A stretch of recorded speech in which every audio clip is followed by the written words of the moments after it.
आज हम भारत में ब्रिटिश राज की नींव रखने वाले एक ऐसे शख्स की कहानी में उतर रहे हैं जिसका नाम है वॉरेन हेस्टिंग्स। हमारे पास जो स्रोत हैं वो यूपीएससी की तैयारी वाले नोट्स जैसे हैं, मतलब फैक्ट्स से भरपूर जी। लेकिन हमारा मिशन सिर्फ इन फैक्ट्स को दोहराना नहीं है। हम ये समझने की कोशिश करेंगे कि ये शख्स कौन था, एक सुधारक, एक साम्राज्य का निर्माता या फिर एक बेरहम शासक। और ये वाकई एक बहुत उलझी हुई कहानी है। जब हेस्टिंग्स 1772 में बंगाल के गवर्नर बने तो हालात बद से बदतर थे। 1770 का अकाल। हाँ, वो भयानक अकाल लाखों जाने ले चुका था। कंपनी का खजाना बिल्कुल खाली था और चारों तरफ पूरी तरह अराजकता फैली हुई थी। तो उनके हर काम को हमें इसी संदर्भ में देखना होगा। बिल्कुल, वो एक तरह से एक जलते हुए घर को बचाने आए थे। लेकिन सवाल ये है कि इस प्रक्रिया में उन्होंने खुद कितनी आग लगाई। तो सबसे पहले उन्होंने क्या किया? हमारे नोट्स कहते हैं कि उन्होंने रॉबर्ट क्लाइव के बनाए दोहरे शासन को खत्म किया। जी, वो डुअल सिस्टम। ये था क्या असल में? बड़ा अजीब सा सिस्टम लगता है सुनने में। था भी अजीब। कंपनी के पास दीवानी का अधिकार था, यानी टैक्स वसूलने का हक। अच्छा, लेकिन प्रशासन की जिम्मेदारी नवाब पर थी। तो नतीजा क्या होता था? नतीजा, कंपनी पैसा तो वसूल रही थी पर जनता की भलाई की कोई जिम्मेदारी नहीं ले रही थी। तो हेस्टिंग्स ने आकर कहा, ये नाटक बंद। अब से हम ही दीवान हैं और हम ही शासक। बिल्कुल।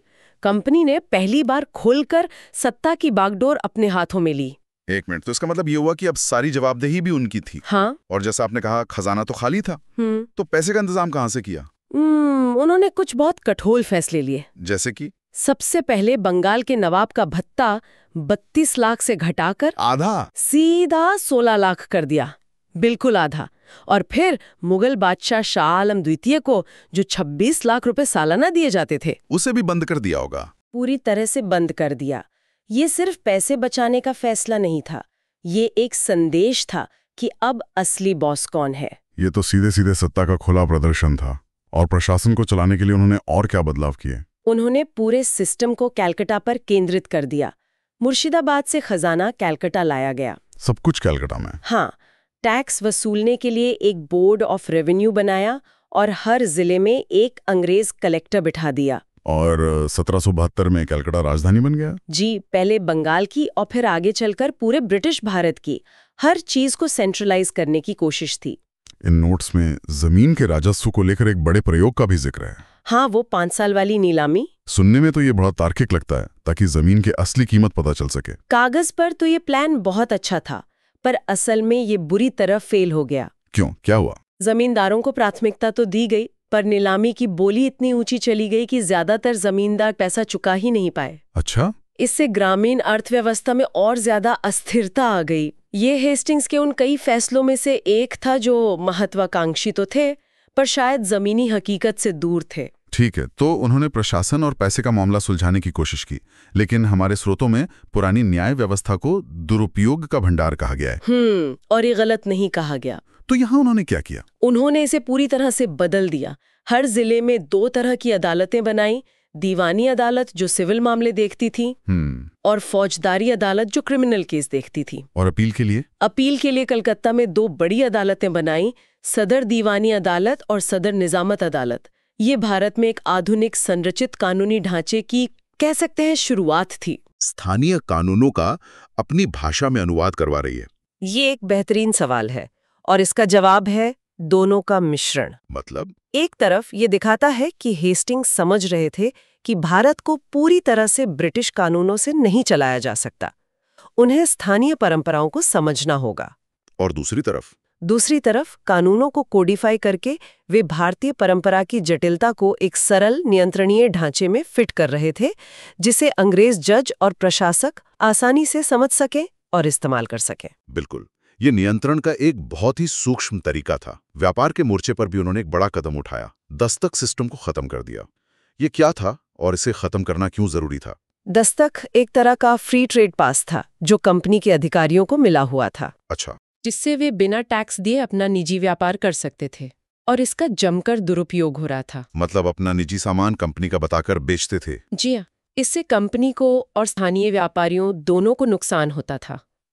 हेस्टिंग्स ने इसे खत्म करके सब पर, भारतीय और गैर भारतीय, 2.5% का एक समान टैक्स लगा दिया। तो उन्होंने व्यापार को निष्पक्ष बनाने की कोशिश की। हाँ, कागज पर तो यही मकसद था, लेकिन इसका एक और असर हुआ। क्या? इसने कंपनी के उन ताकतवर अधिकारियों को नाराज कर दिया जो इस सिस्टम से निजी तौर पर बहुत पैसा कमा रहे थे। तो हेस्टिंग्स ने सुधार तो किए, लेकिन साथ ही अपने लिए दुश्मन भी बना लिए। बहुत सारे दुश्मन, और ये बात आगे चलकर उनके लिए बहुत महंगी साबित हुई। तो हेस्टिंग्स बंगाल में एक के बाद एक सुधार कर रहे थे, सिस्टम को सेंट्रलाइज कर रहे थे, लेकिन इन सब सुधारों के लिए पैसा चाहिए था। और कंपनी की हरकतें लंदन में बैठे लोगों को, कह सकते हैं, असहज कर रही थीं। और यहीं से कहानी में ब्रिटिश संसद की एंट्री होती है। बिल्कुल, कंपनी दिवालिया होने की कगार पर थी। 1770 के अकाल और युद्धों ने उसे तोड़कर रख दिया था। तो उन्होंने सरकार से कर्ज मांगा। हाँ, 10 लाख पाउंड का। और जैसे ही कंपनी ने सरकार से पैसा मांगा, सरकार को कंपनी के मामलों में दखल देने का सुनहरा मौका मिल गया। और इसी मौके का फायदा उठाकर 1773 का रेगुलेटिंग एक्ट लाया गया। जी, इसमें तो सब कुछ बदल दिया। बंगाल का गवर्नर अब फोर्ट विलियम का गवर्नर जनरल बन गया और हेस्टिंग्स पहले गवर्नर जनरल। हाँ, एक तरह से प्रमोशन मिला। मद्रास और बॉम्बे की प्रेसिडेंसी भी उनके अधीन आ गई। लेकिन इस एक्ट में एक बहुत बड़ी खामी थी, जिसने हेस्टिंग्स को ताकत देने के बजाय उनके हाथ पैर बांध दिए। मुझे ये बात समझ नहीं आ रही, संसद ने हेस्टिंग्स को गवर्नर जनरल बनाकर इतनी शक्ति दी, लेकिन फिर एक काउंसिल बिठाकर उसके हाथ क्यों बांध दिए? यही तो विरोधाभास था। क्या वे उस पर भरोसा नहीं करते थे? कह सकते हैं। उनकी मदद के लिए 4 सदस्यों की एक काउंसिल बनाई गई और सारे फैसले बहुमत से होने थे। और गवर्नर जनरल के पास? उनके पास सिर्फ टाई होने पर एक निर्णायक वोट था। तो यूं समझिए कि गवर्नर जनरल अपनी ही टीम का कैप्टन था, लेकिन फैसला वोटिंग से होता था और उसके पास सिर्फ टाई ब्रेकर वोट था।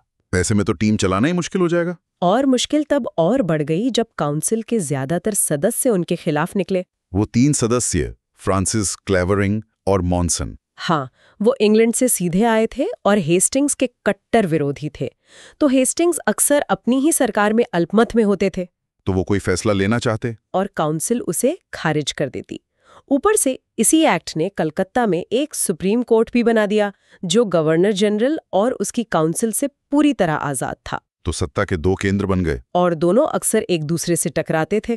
तो प्रशासन को ठीक करना एक बात है, लेकिन हेस्टिंग्स का दौर सिर्फ फाइलों और नियमों तक सीमित नहीं था। मैदान में भी बहुत कुछ हो रहा था। बहुत कुछ।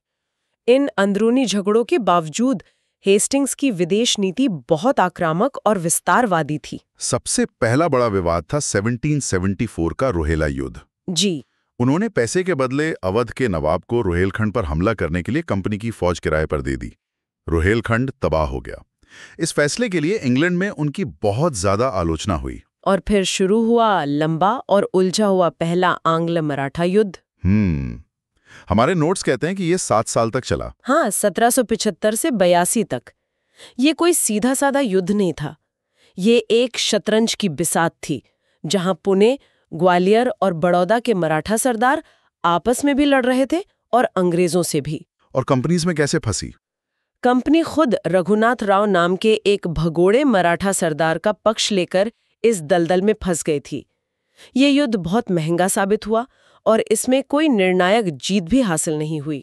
लेकिन इसका अंत 1782 में सालबाई की संधि से हुआ, और नोट्स के मुताबिक इस संधि का नतीजा बहुत महत्वपूर्ण था। हाँ, युद्ध का नतीजा भले ही बराबरी का रहा हो, लेकिन संधि अंग्रेजों के लिए एक बड़ी कूटनैतिक जीत थी। कैसे? इसके तहत अंग्रेजों को मराठों से अगले 20 साल के लिए शांति मिल गई। 20 साल की शांति? जी, और इन 20 सालों ने उन्हें अपने सबसे बड़े दुश्मन मैसूर के हैदर अली पर ध्यान केंद्रित करने का मौका दिया। मतलब एक दुश्मन से शांति खरीदकर दूसरे पे हमला करने के लिए अपने हाथ खाली कर लिए। बिल्कुल सही। और यही हमें सीधे दूसरे आंग्ल मैसूर युद्ध की ओर ले जाता है। इसकी वजह क्या थी? वजह ये थी कि अंग्रेजों ने हैदर अली के इलाके में फ्रांसीसी बस्ती माहे पर कब्जा कर लिया था, जो हैदर अली के संरक्षण में थी। हैदर अली इस बात पर भड़क गए। उन्होंने मराठों और हैदराबाद के निजाम के साथ मिलकर अंग्रेजों के खिलाफ एक महागठबंधन बना लिया। एक समय तो ऐसा लगा कि दक्षिण भारत से अंग्रेजों का सफाया हो जाएगा। लेकिन ऐसा हुआ नहीं। यहाँ हेस्टिंग्स की भूमिका क्या थी? यहाँ हेस्टिंग्स की कूटनीति काम आई। उन्होंने बड़ी चतुराई से निजाम और मराठों को इस गठबंधन से अलग कर दिया और हैदर अली अकेले पड़ गए। अच्छा। युद्ध चलता रहा। बीच में हैदर अली की कैंसर से मौत हो गई। उनके बेटे टीपू सुल्तान ने युद्ध जारी रखा, लेकिन अंत में 1784 में मैंगलोर की संधि के साथ ये युद्ध भी बिना किसी साफ नतीजे के खत्म हुआ। लेकिन हेस्टिंग्स ने कंपनी को एक बहुत बड़े खतरे से बचा लिया था। हाँ, ये तो मानना पड़ेगा। तो एक तरफ युद्ध और कूटनीति चल रही थी और दूसरी तरफ लंदन में रेगुलेटिंग एक्ट की कमियों पर बहस हो रही थी। और फिर आया 1784 का पिट्स इंडिया एक्ट। हाँ, ब्रिटिश सरकार समझ चुकी थी कि 1773 का एक्ट एक गलती थी। तो इस एक्ट ने क्या बदला? इसने व्यवस्था को पूरी तरह बदल दिया। लंदन में एक बोर्ड ऑफ कंट्रोल बनाया गया, जिसे भारत में कंपनी के सभी राजनीतिक, सैन्य और राजस्व मामलों पर पूरा नियंत्रण दिया गया। और कंपनी के डायरेक्टर? उनके हाथ में सिर्फ व्यापारिक मामले रह गए। इसे दोहरा नियंत्रण कहा गया।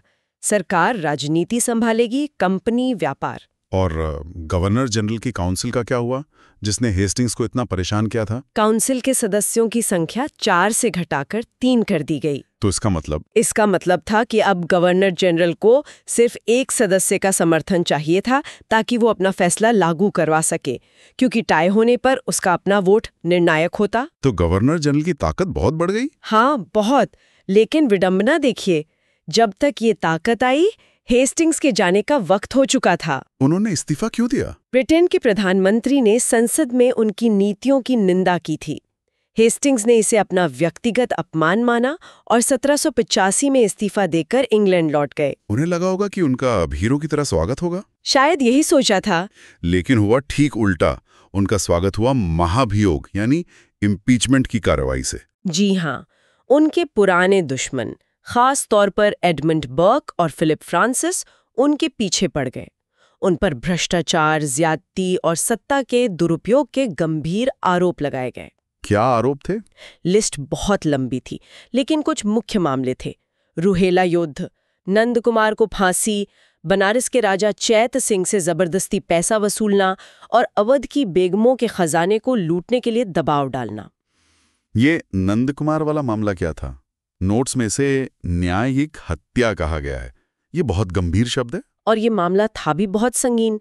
नंद कुमार एक प्रभावशाली बंगाली जमींदार थे, जिन्होंने हेस्टिंग्स पर घूस लेने का सीधा आरोप लगाया था। अच्छा। कुछ ही समय बाद सुप्रीम कोर्ट के मुख्य न्यायाधीश, जो हेस्टिंग्स के करीबी दोस्त थे, उन्होंने एक बहुत पुराने जालसाजी के मामले में नंद कुमार को फांसी की सजा सुना दी। जालसाजी के लिए फांसी? जी, उस जमाने में ये बहुत असामान्य था।